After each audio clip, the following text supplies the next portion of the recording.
Penyebab utama perceraian itu terjadi adalah karena masalah finansial.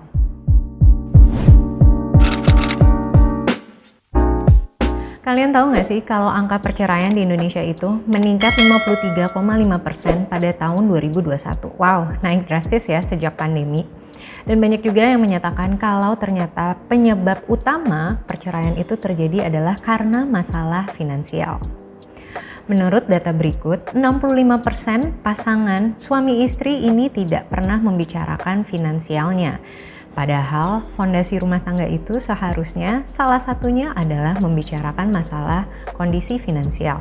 Apa kondisi finansial saat ini dan apa yang sama-sama ingin dicapai di masa depan. Lalu kenapa sih yang membuat uang ini adalah menjadi salah satu faktor orang itu untuk menjadi bercerai? Ya banyak banget sih sebenarnya alasannya. Nah ini adalah beberapa alasan ya secara global gitu. Karena sebenarnya urusan duit itu nggak cuma rumah tangga di Indonesia, tapi secara mendunia juga duit tuh jadi masalah di beberapa atau banyak rumah tangga. Yang pertama adalah cara mengelola keuangan. Yes, dalam satu rumah tangga itu harus benar-benar dipahami bagaimana sih cara mengelola keuangan secara baik. Nah, gimana nih caranya kita bikin rules and regulations agar keuangan kita dalam suatu hubungan ini bisa sama-sama sehat dan bekerja. Nggak ada salah satu pihak ini yang dirugikan ataupun diuntungkan. Ya, jadi kita harus punya sama-sama nih prinsip dasar bagaimana kita mau menghasilkan uang. Dan yang kedua adalah bagaimana cara kita menghabiskan uang atau melakukan transaksi finansial. Biasanya baik suami ataupun istri ditanya dulu nih sama-sama punya penghasilan atau enggak. Kalau iya, oke, set the rules gimana sih caranya kita punya satu tabungan yang adil yang bisa digunakan untuk berdua untuk kepentingan rumah tangga. Biar sama-sama balance dan merasa ini sangat adil. Yang kedua adalah masalah power syndrome. Yes, biasanya salah satu pihak yang memiliki uang secara berlebih ataupun income secara berlebih atau datang dari keluarga sultan yang kelebihan uang ini biasanya merasa memiliki power dalam berhubungan. Sehingga pihak yang lain bisa jadi merasa direndahkan atau di underestimate karena tidak memiliki economy power yang sama. Nah, dan ini bisa menjadi trigger untuk isu-isu selanjutnya karena yang satu merasa memiliki kontrol berlebih dan yang satu tidak memiliki kontrol sama sekali. Yang ketiga adalah financial stress. Financial stress biasanya melanda di saat rumah tangga kita sedang menghadapi kesulitan ekonomi. Yang namanya hubungan ataupun hidup ini tidak selalu ada di atas, ada kalanya di bawah. Dan ketika ekonomi kita sedang tidak baik-baik aja, biasanya cobaannya banyak. Begitu juga dengan cobaan sebagai pasangan.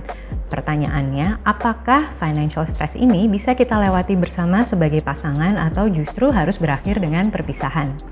Yang keempat adalah tidak adanya transparansi dalam urusan finansial. Bisa jadi ini berubah menjadi ketidakpercayaan, insecurities, ataupun overthinking. Suami gue punya uang berapa ya? Istri aku punya tabungan simpanan nggak ya? Gitu. Atau bisa saja yang justru lebih buruk. Ternyata salah satu pasangan dari kita ini memiliki hutang pinjol yang cukup berlebih sampai akhirnya terus menggulung dan di tahun kedua atau tahun ketiga baru mengakui secara jujur. Karena tidak adanya transparansi, salah satu pihak merasa dibohongi dan selama ini terlihat baik-baik saja, tapi ternyata setelah 3 tahun adanya hutang yang disembunyikan tersebut bisa meruntuhkan kepercayaan sekaligus pernikahan. Yang kelima, ini adalah peristiwa-peristiwa yang menyeret kondisi finansial kita jadi berantakan. Mungkin ini agak mirip dengan financial stress tadi, tapi ini bisa jadi juga disebabkan oleh masalah keluarga besar. Bisa saja salah satu dari orang tua atau mertua atau keluarga ini terlilit hutang yang akhirnya menjadi beban dari semua keluarga besar. Dan salah satu pihak merasa, wow, pernikahan saya jadi tidak bahagia karena saya harus menanggung dosa finansial dari orang lain. Nah, seperti itu. Dan misalnya jika ada salah satu dari pihak keluarga kita terkena sakit tapi tidak ada asuransi, ini kan juga menyeret ya beberapa tabungan kita yang nggak mungkin kita membiarkan keluarga kita tidak diobati.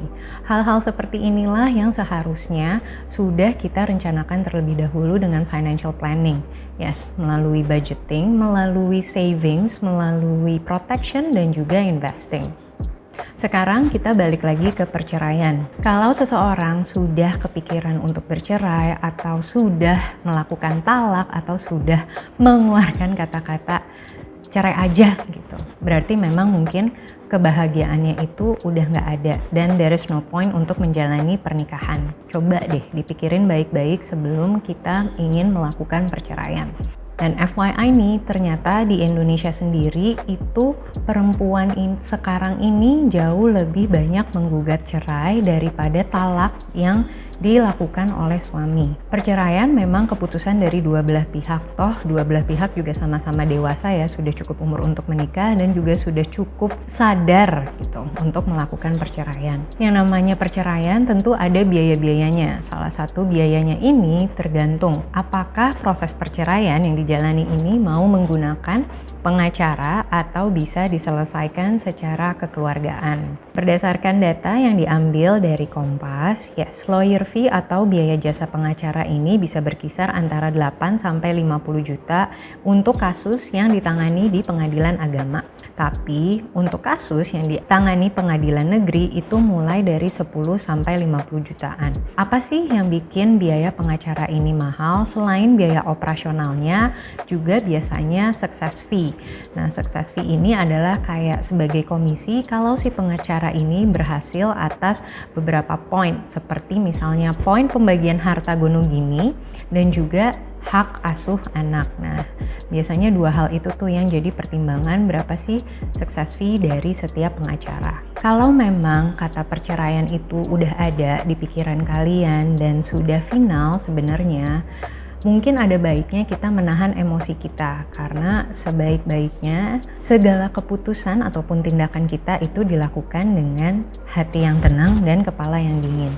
Gak ada gunanya lagi emosi terus minta pisah ataupun minta cerai. Kalau untuk persiapan perceraian, mungkin ada beberapa hal yang harus dipertimbangkan untuk kita, termasuk dalam kondisi finansial, terutama untuk para perempuan yang menikah dan berhenti kerja. Berikut adalah beberapa pertimbangan terkait proses perceraian. Yang pertama adalah setelah kita bercerai, dari mana nih kita mendapatkan sumber income.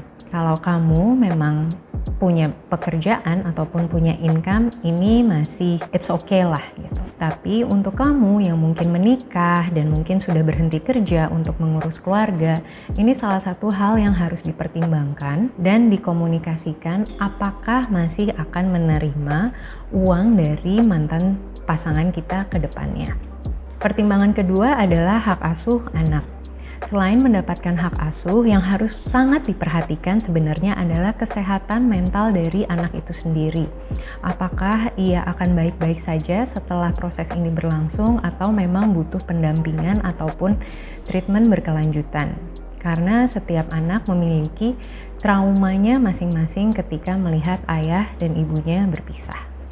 Yang ketiga, ada baiknya kita membicarakan harta gonogini. Untuk teman-teman yang sudah memiliki perjanjian pranikah, mungkin ini semua sudah tercapture rapi dalam surat perjanjian pranikah tersebut. Tapi jika belum, ini ada beberapa hukum loh yang mengatur. Ya, yang mengatur baik harta bawaan ataupun harta yang didapatkan sebagai pasangan selama kita ini menikah. Nah, disinilah mungkin fungsi dari lawyer itu bisa dibayar mahal sebagai success fee. Kalau ketiga faktor tersebut sudah dipertimbangkan secara baik-baik, langkah selanjutnya adalah membuat perencanaan dengan menghitung berapa biaya hidup kita setelah kita menjadi seorang single beranak ataupun tidak. Karena kehidupan antara pernikahan dan menyudahi pernikahan ini tentu jauh berbeda. Apapun keputusan kamu dalam hidup selalu ada konsekuensinya, terutama untuk keputusan-keputusan besar. Begitu juga dalam pernikahan, karena pernikahan ini isinya nggak cuma dua kepala, tapi juga keluarga besar. Jadi konsekuensinya ada. Nah, coba lagi dipikir-pikir, dan memang kalau ini keputusan final, ya lakukan perencanaan, perhitungan, dan bagaimana melakukan perceraian ini yang terbaik untuk kedua belah pihak.